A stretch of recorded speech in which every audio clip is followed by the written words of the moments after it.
আজ আমি স্বামী প্রেমেশানন্দ মহারাজজির কথা একটু বলবো।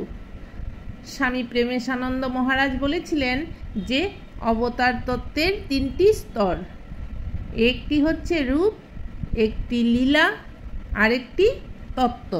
এই তিনটি স্তর অবতার তত্ত্বের আছে। এবার শ্রীরামকৃষ্ণের রূপ, যেই রূপ আমরা ছবিতে দেখি, আর সেই রূপের পেছনে তার বাল্যলীলা কামারপুকুরের, দক্ষিণেশ্বরের লীলা, সেই সব অন্তলীলা। এবার শ্রীরামকৃষ্ণের তত্ত্ব। শ্রীরামকৃষ্ণ কথামৃতে গেয়েছেন, আমি এসেছি, আমি হয়েছি। তারপর বলেছেন, অচেনা মানুষ, তাকে চেনা যায় না।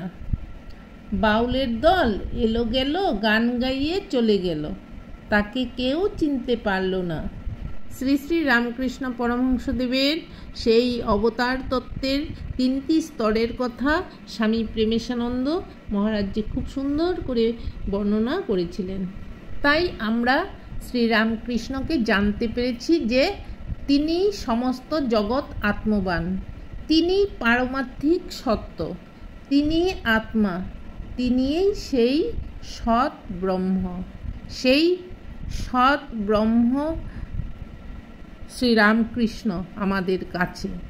জয় ঠাকুর, জয় মা, জয় স্বামীজি।